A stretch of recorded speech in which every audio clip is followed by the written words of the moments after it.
Hello, what's going on, Justice Warriors? Good morning. It's almost afternoon, but I made it. It's morning still. It is Wednesday, March 6th. It's about over to noon.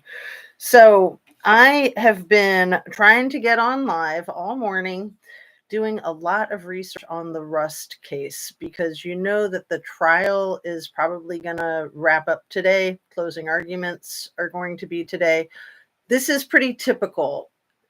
Judges and juries, courts like to have the case completely over and done with before Friday night. So, Annie Ruler, it's lovely to see you. Thank you so much for saying hello. Good morning to you. So, I wanted to go ahead and read something that I dug up, if you don't mind, because I think it's just fascinating. This whole freaking case. Okay, are you guys ready for this, Annie? What do you think Hannah Gutierrez Reed's nickname is? It's all over the internet. I only found it this morning. It's Cosmic Corpse. Isn't that cute? Not. Okay, so I'm just going to read you something that I feel like is really important. It's from Wikipedia, but it's something that I had to dig for on Wikipedia. So, writer and director Joel Sousa conceived the story for Rust with actor and producer Alec Baldwin. The Western film was produced on a small budget of 6 to 7 million and was Baldwin's passion project. A lot of this you guys already know, but some of it will be new. Hey, Bex. Yeah, isn't that disgusting, Annie Ruler? That's her freaking nickname. It says it all over freaking the interwebs, and I can't believe I hadn't noticed that until just this morning. There's so many distractions, right? Let's see. The Passion Project of Baldwin's. Its distribution rights were sold for $2 million during the pre-production phase. The production had a filming schedule of 21 days. Filming began on October 6th. I learned a lot from this article. Things I thought I knew that are slightly different. October 6th, 2021, at the Bonanza Creek Ranch in Bonanza City, New Mexico, a ghost town located 13 miles south of Santa Fe. Responsible for overseeing all weapons on the set for certain specified days was the production's property key assistant and armorer, Hannah Gutierrez Reed, daughter of longtime industry armorer Thel Reed. He's also a stuntman. Gutierrez Reed's last day as the production's designated armorer was October 17th. On October 21st, the day of the incident, she had no armorer responsibilities and was contracted solely as a props assistant. Rust was Gutierrez Reed's second film serving as lead armorer. On her first film, The Old Way, several crew members complained about her handling of firearms, including an incident in which she discharged a weapon without warning and caused lead actor Nicolas Cage to walk off set. I didn't know that.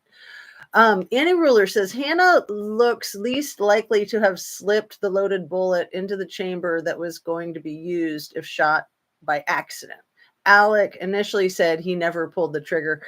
Well, they've all changed their stories so many times, and it's just despicable. Yeah, in your opinion, Annie, I think you have a very valid opinion. Thank you for that. I'm going to reread it.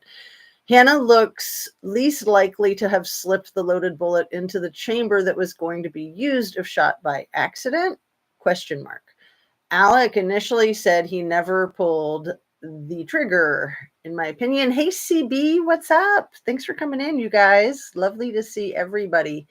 I think I said hello to Bex. If not, I apologize. Okay. So Nicolas Cage walked off the set.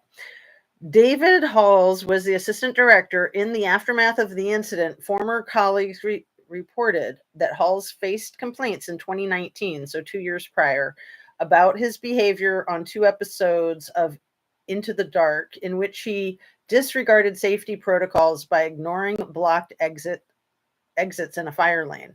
In the same year, Halls had been fired from working on the film Freedom's Path after a firearm discharged unexpectedly on set, wounding a crew member. No wonder he feels so bad. Like he actually has remorse and is trying to come clean, it seems to me. On the set of the independent film One Way, a crew member warned producers about Hall's disregard for safety measures and said that man is a liability. He's going to effing kill someone someday and you're going to be responsible. However, the film's digital imaging technician disputes this claim, saying he knew Halls to be conscientious about safety. Obviously, none of them were conscientious about safety, except for the ones who walked off the set that morning, you guys. They walked off the set that morning, from what I found this morning. I always thought that they came back that morning. Maybe they came back after lunch. Maybe the walk off, the strike happened in the morning, and then Helena settled the matter. But she also wasn't even supposed to be behind the camera that day. So hold on, let's see. The Hollywood Reporter reported a number of complaints raised during the production of 2019's The Tiger Rising, which also featured Rust executive producers Ryan Donald Smith, Alan Cheney, Emily Hunter Salveson, and Ryan Winterstern. Union disputes and safety complaints. The beginning of Rust production came amidst a potential strike by members of the International Alliance of Theatrical Stage Employees over working conditions and low pay.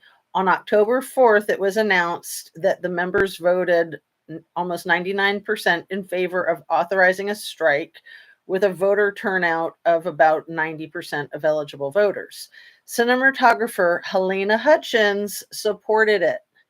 She wrote in an Instagram post, standing in solidarity with our crew here in New Mexico on Rust. I want to know the date of that Instagram post, you guys, if anybody can find it.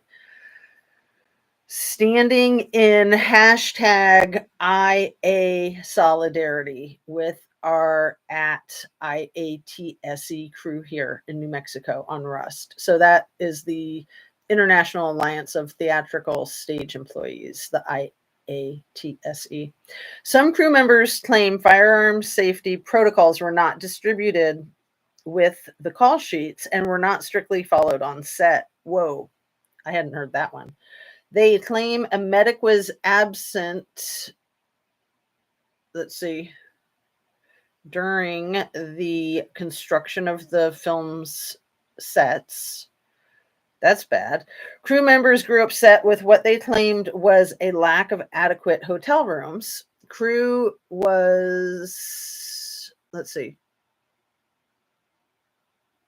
members alleged producers would only allow the local New Mexico crew courtesy room rentals after working 13 hours on the clock. Some claimed they were only left with 6 hours to sleep after long drives home. I believe that. I mean, haven't we all been there? However, a source close to the production said their union contract indicated a hotel would be provided if the travel distance was more than 60 miles, and that producers would provide a hotel for crew after 13.5 hours or more on set. The source also claimed that hotels were provided to crews on days they worked 10 to 12 hours if call time was before 6 a.m. Ouch. You guys, my call time was 6:30 for the last 2 years.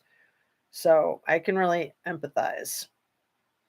It's nasty. Like every single minute at that hour is like worth $1 million in my humble opinion.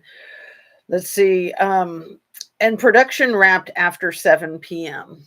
So, hey, Mark, Molina CB, and everybody.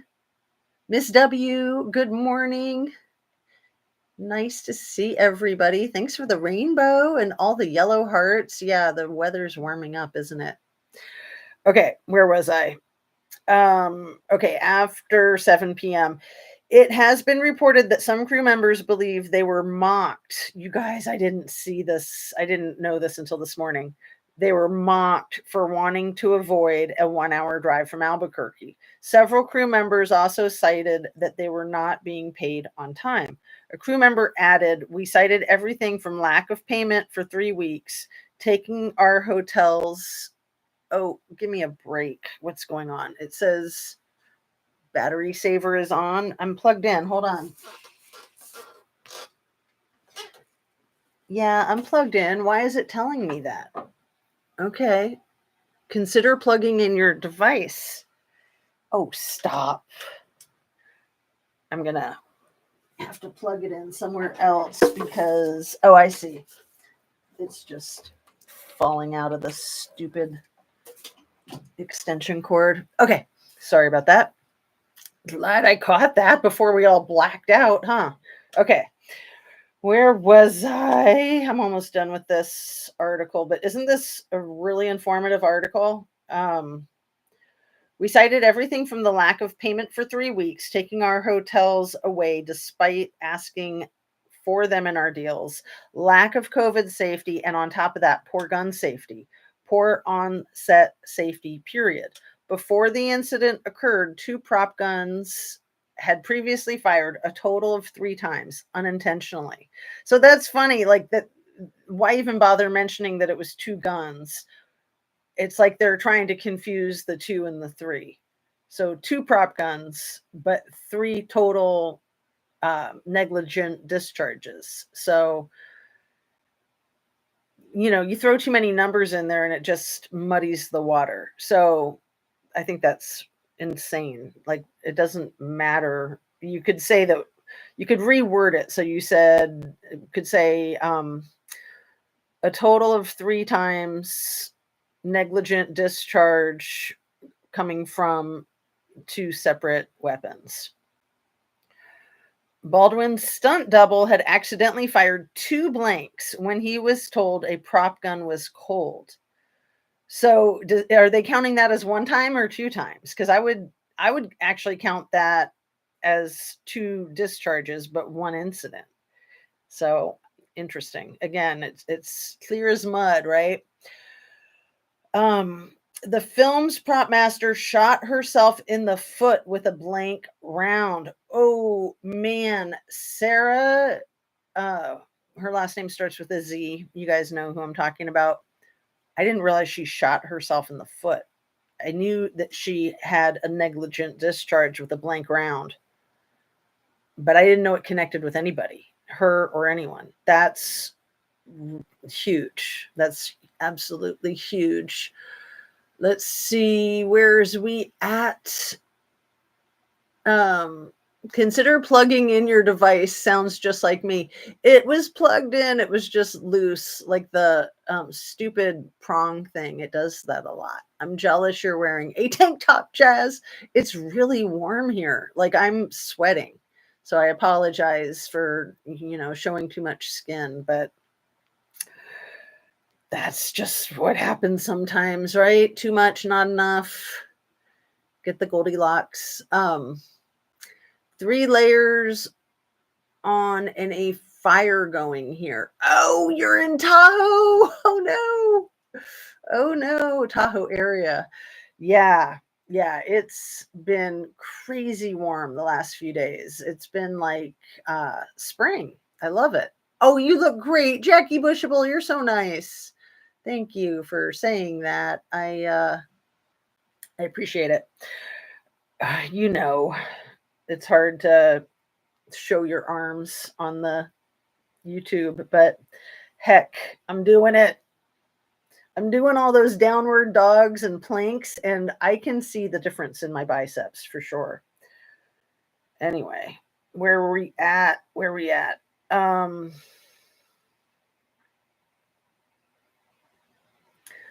totally got lost. We were talking about shooting herself in the foot with a blank round. In a letter signed by 24 crew members, these claims were disputed. In the letter, the crew writes that they believe the public narrative surrounding our workplace tragedy to be inadequate and wish to express a more accurate account of our experience. So I was just talking about this last night, how the public narrative is controlled by people like Mr. Baldwin and maybe corporations, maybe like BlackRock. I don't know. Everything I say is simply my opinion, simply for the sake of starting a conversation, hoping to open up a discussion, learn something, be informative. And all my videos are made for YouTube. It's an entertainment platform. So I'm going to reread that. In a letter signed by 24 crew members, these claims were disputed. In the letter, the crew writes that, quote, they believe the public narrative surrounding our workplace tragedy to be inadequate and wish to express a more accurate account of our experience. We do acknowledge that no set is perfect, and like any production, Rust had areas of brilliance and areas that were more challenged, end quote. Read the joint statement. A new quote, while we stand firmly in our unions and strongly support the fight for better working conditions across our industry, we do not feel that this set was a representation of the kind of conditions our unions are fighting against. Huh?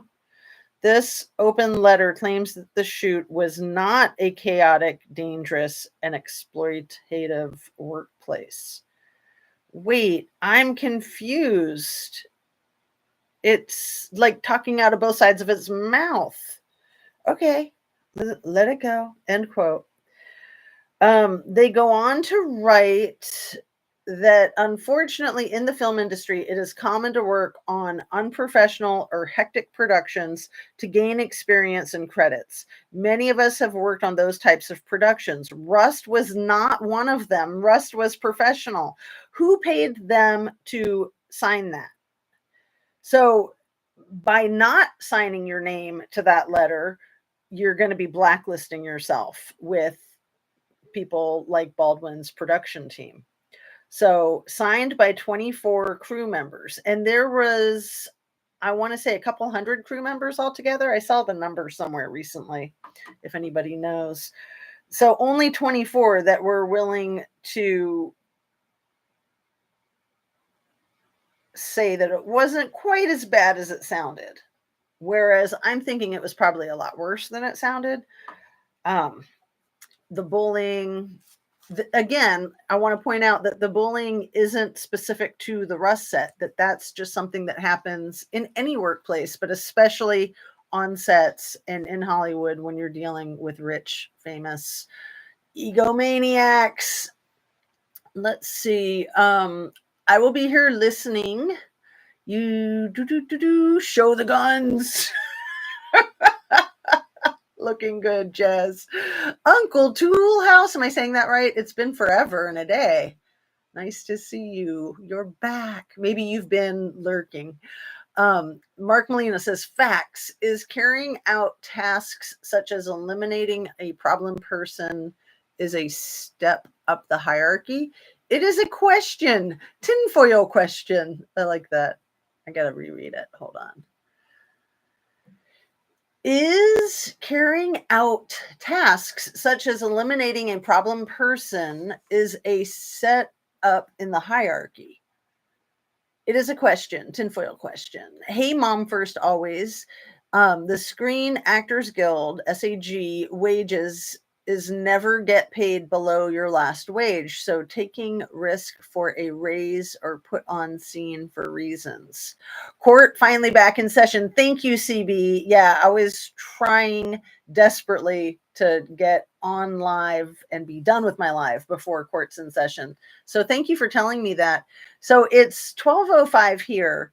I'm thinking where they're doing the court, it's like 10:05 in the morning. And yeah, they're trying to get started because they want to do their closing arguments. They want to get the jury to deliberate and come back with a verdict before midnight on Friday.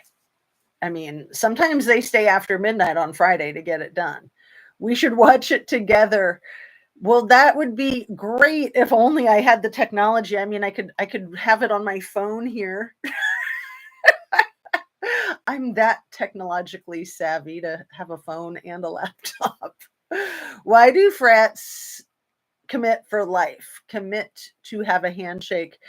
Good question, Annie Ruler. So let me just go over some of my notes. There was a lot that I wanted to talk about. We're just at 20 minutes. It does take court a while to get the ball rolling. So I will try to be mindful of time and wrap up quickly. But at the same time, I want to reiterate things like what I read in that Wikipedia article, which was that the shooting happened on the 16th day of the filming. So the crew didn't show up on that 16th day. And then after lunch, people were coming back. I guess Helena was filling in for whoever was supposed to be behind the camera. So she wasn't supposed to be behind the camera. And as we just read in that article, Hannah Gutierrez was supposedly no longer the armorer, that had expired. And so she was just a prop assistant. I have a question. Does anybody know how long it took to get the first responders to Helena? Because I know that there was a delay because of the distance and because of the set design. And I'm wondering if there was, I hope not, even a delay calling 911. But that, in my opinion, would be the responsibility of the EMT paramedic that works on site, the one who cut her shirt off, because that person would be in charge basically. And they're going to be doing like the tourniquets and the chest compressions, all of those types of rendering aid. But when you're in that situation, and I know this from lifeguarding, it's your responsibility to give somebody to delegate the responsibility of calling 911. So there's got to be one person in charge, and that one person has to delegate the 911 call, unless they're going to do the 911 call themselves and delegate rendering first aid. But you don't delay in rendering first aid unless you're alone. If you're alone, then you have to decide, are you calling 911 first or rendering first aid first? The rule of thumb is to call 911 first if you're alone, so that help is on the way, and then start rendering first aid. But when you're in a life and death situation, you are flying by the seat of your pants. And this is why training is so important, and experience, of course. So fortunately, in my lifeguard experience, I've not had any emergencies. I've had a few, well, minor emergencies. I haven't had any life and death situations, but that's because you nip them in the bud. And the one really bad situation that happened could have been life and death, but I was able to respond quick enough. So you can't let your guard down. I mean, when you're playing with guns and loaded guns, albeit blanks, you're still playing with loaded guns. And everybody on set knew that, especially given the experiences that they've had recently with Sarah shooting herself in the foot with a blank, and with Alec Baldwin's stunt double negligently discharging 2 blanks. That's just crazy. That's just crazy. In 16 days, they had 3 negligent firings, you guys. 4, counting the final one that happened on the 16th day. That's unbelievable. That's a discharge every 4 days on average. I would imagine that that's a lot higher, like 10 times or 100 times higher than most movie sets. And then you've got those 24 people trying to sign their names to say that, oh, it wasn't as bad as people are making it out to be. That's despicable. Absolutely despicable. It wasn't as bad for them because they're still alive, and maybe they weren't friends with Helena. And maybe they weren't there looking her in the eye when she said, I can't feel my legs. This isn't good. And then turned gray. And I'm pretty sure she didn't say a word after that. I think she said, I can't feel my legs in response to Joel Sousa asking, are you okay? And then she said, this is not good. This is not good at all. And then she blacked out. And then she quickly turned gray because she was losing so much blood. And to reiterate, I know that we all know this, the bullet going in, here, I'll show my right armpit, going into her right armpit, through her, and then out her, oh, can I show off my tattoo? No, it's on the other side. Where did my tattoo go? I lost it. I don't even know which side my tattoo is on. I thought it was this side. No, where is it? Come on. Now I'm really showing off the guns, huh? There it is. I'm telling you, I'm not stupid. It's my dyslexia. Left, right, right, left. And then you get the computer screen and it changes it all, switches it all up. So sorry about the distraction. And yeah, you can't really see it anyway. You can see the top of it. It's like 6 Asian symbols that go straight down. You guys have seen it before. I'll show it to you again, but not today.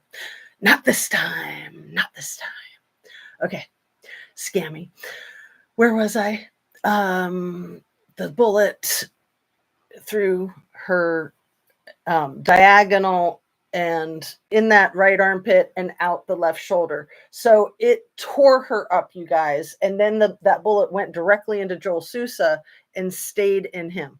That bullet was so badly damaged from all of the freaking bone that it went through. It went right through her freaking spinal cord. So I was all concerned about her heart. Shan brought up the bones and the lungs, and yeah, all of it. And I can't even imagine.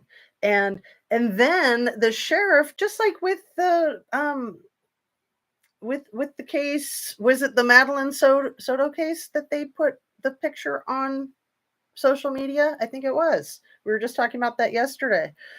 Oh my God, my brain is just swimming.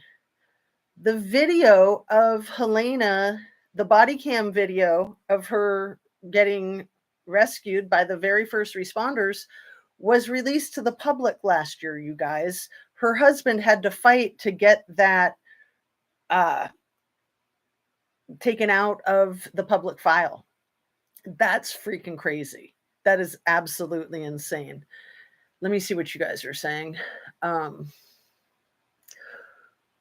We should watch it together. Hey, Annie, I see you everywhere. Annie is everywhere. She's like savoir-faire. Remember that one? Savoir-faire is everywhere. I love that little mouse rat. Good morning. Good day, Shanda. What's up?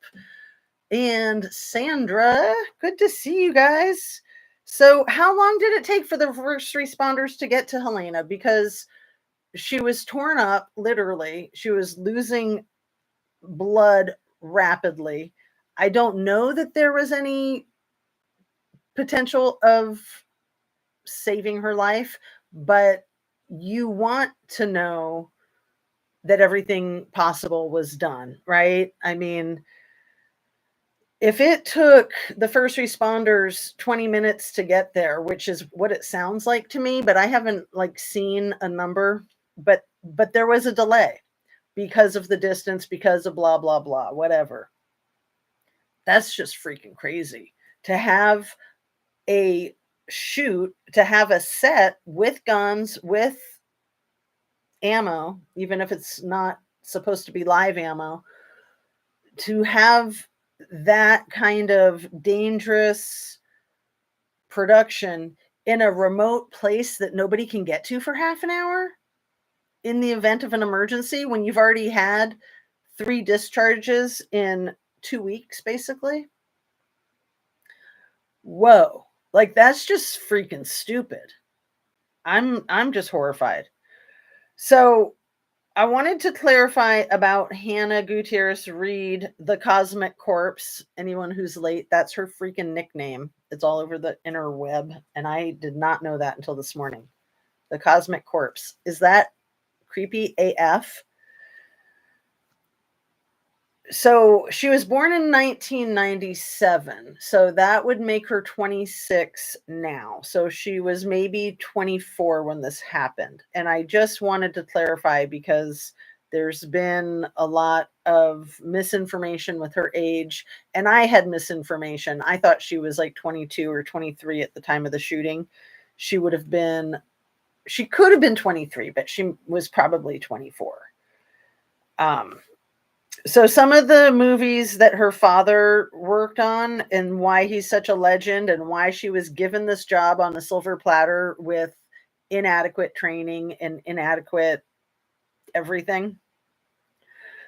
Thal is his name. Thal Reed. He worked on Gunsmoke, City Confidential, Tombstone, and The Quick and the Dead. And then I think it was Seth Kinney who was describing what a fast shot he was. And, you know, it was really inappropriate, in my opinion, for Seth Kinney to go on and on about Hannah's dad and what a legend he was because he was a quick draw, fast shot. And he's having fun telling this story when we're trying to, the detectives are trying to talk with him about what happened the day that Helena was shot and killed by Alec Baldwin. So to clarify again, Seth Kinney owns a company called PDQ Arms and Props. I believe his business is in Albuquerque. And so he supplies movie sets with weapons and ammunition. So that's who that guy is. And I said yesterday, I hadn't thought about it until I said it in the video.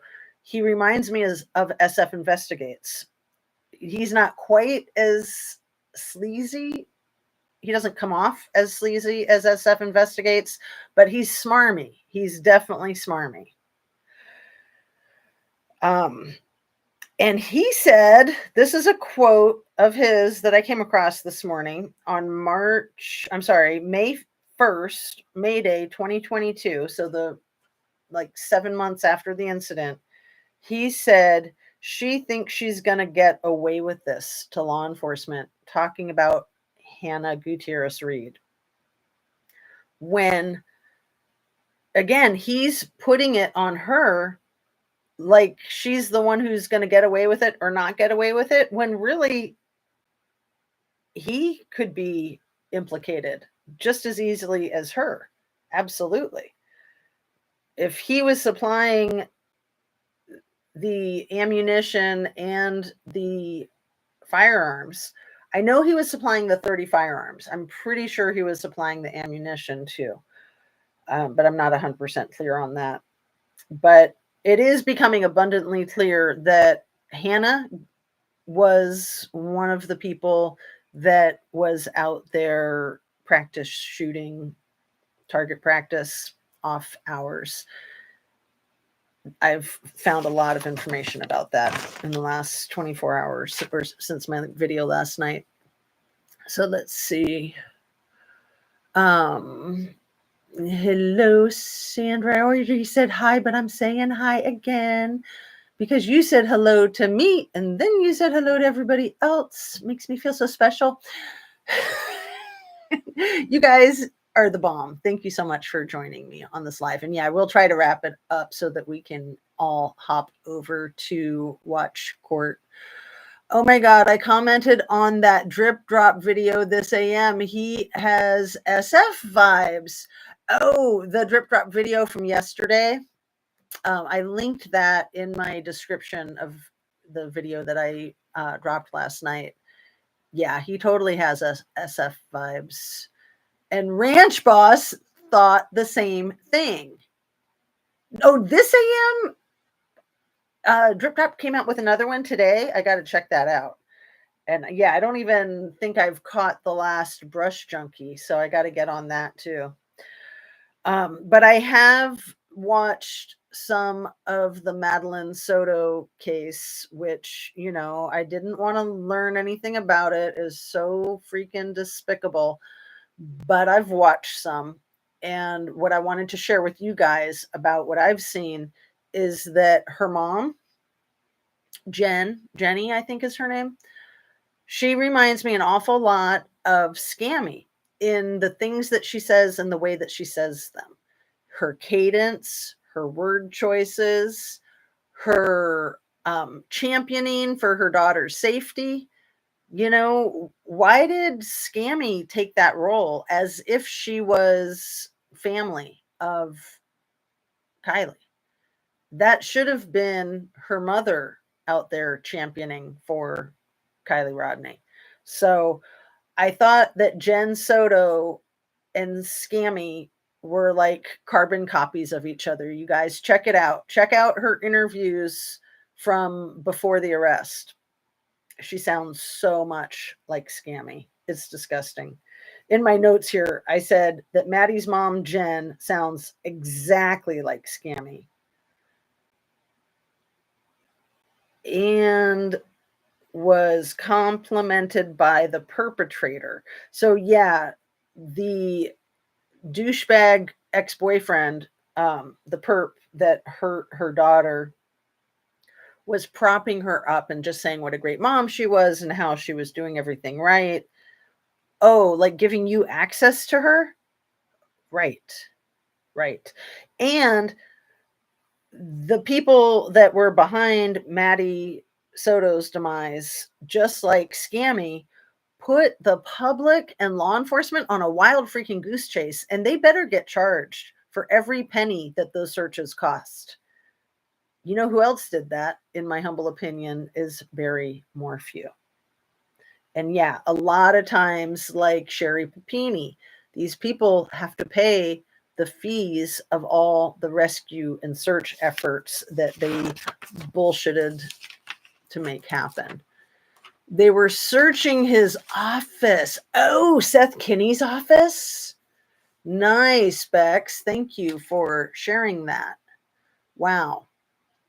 And yeah, he went back and forth with trying to act like no culpability could be put on him, but yet he was calling and emailing the detectives incessantly, like trying to be their best friends. And again, trying to keep a close eye on where they were at in their information and what information they had. Like, who did that in Kylie Rodney's case? Okay, is that all my questions? I think so. I'm going to go ahead and wrap it up so we can all watch the trial, and we'll see if it is all wrapped up by the end of the day with closing arguments.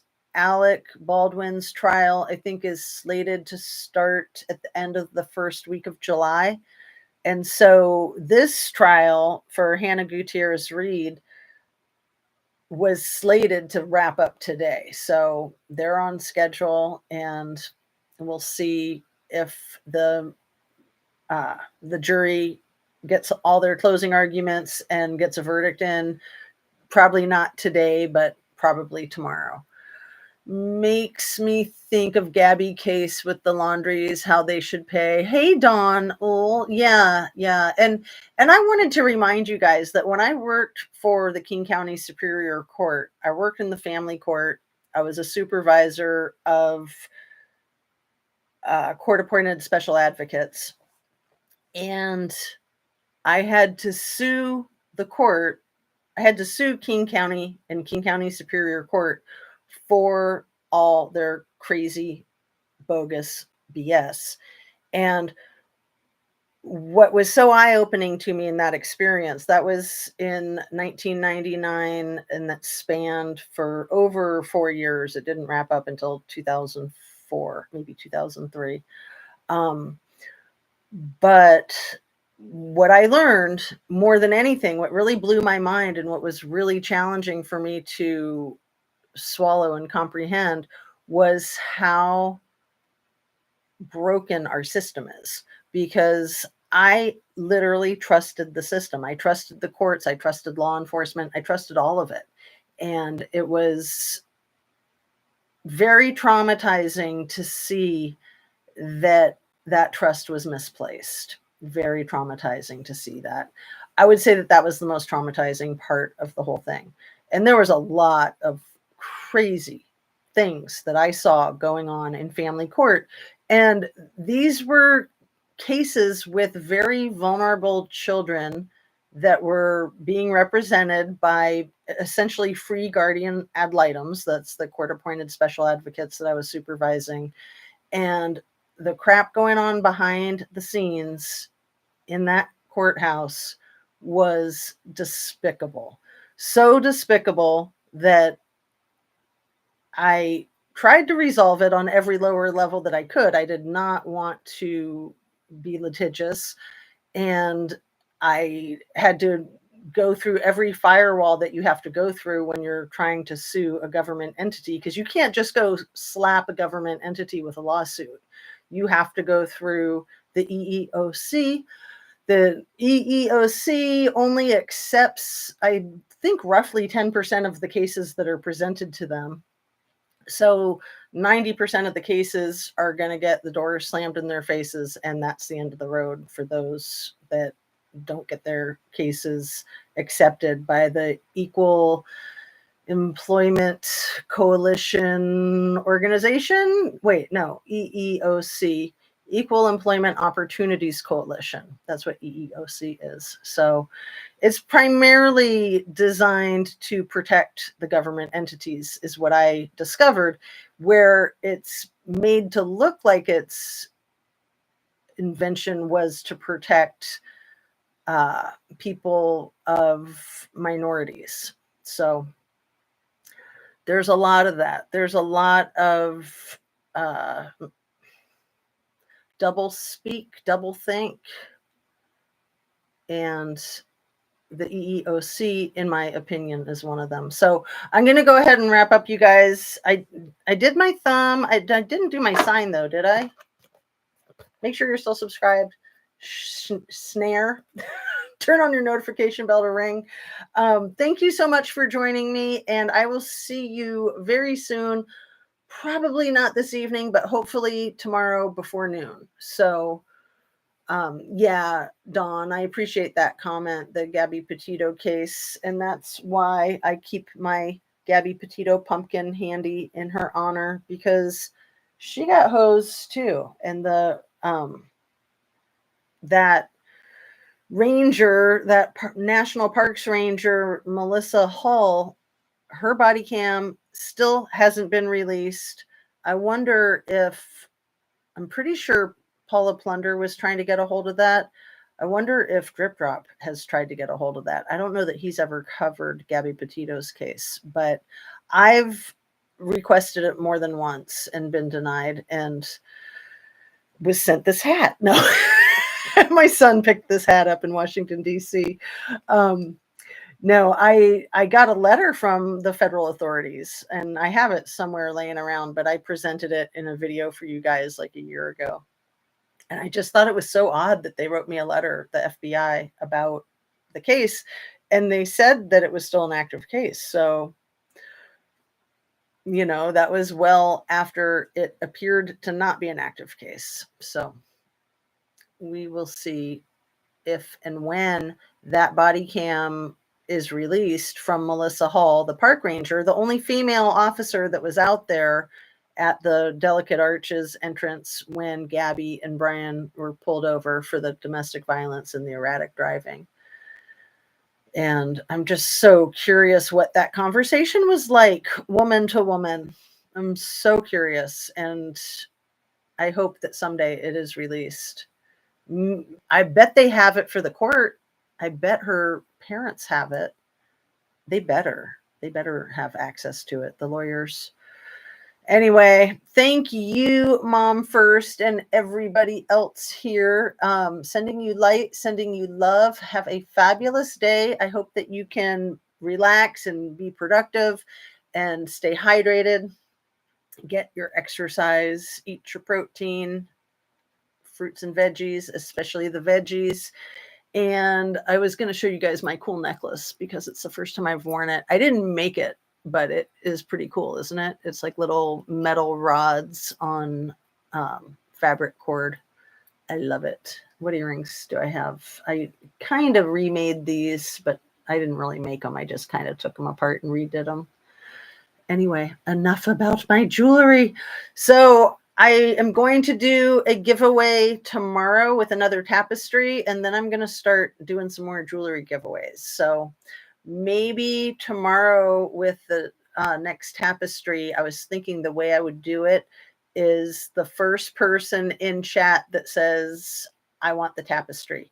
So I'll probably do that. I maybe will title the live, I want the tapestry, to remind you guys.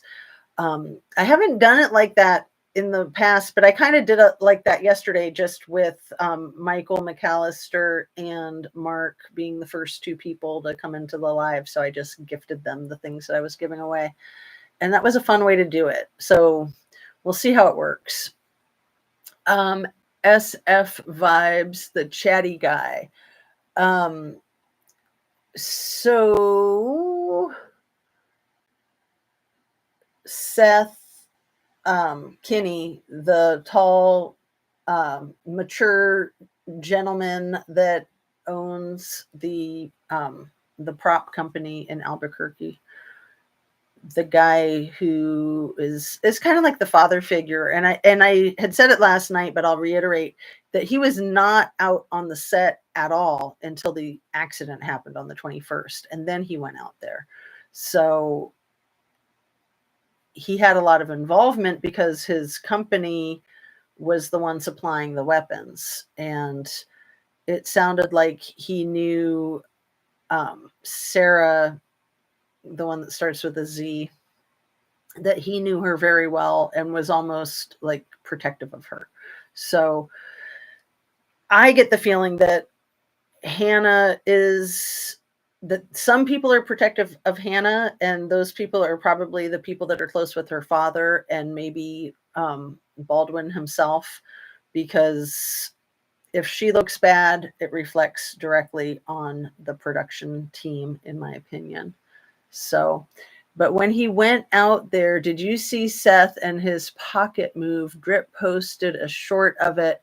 Was that Seth who dropped the thing in his pocket? And Drip Drop posted that a few days ago, because I caught that short, but at that point, I didn't recognize him. I hadn't seen very much footage of him. So I'll have to go back and rewatch that. Because, yeah, if that's him hiding whatever it was he was hiding in his pocket, it's like, was that ammo? Was that rugs? Very interesting. All right, you guys, peace out. Sending you light, sending you love. And I'm headed to the post office to mail the prizes for Mark and Michael. Have a great afternoon.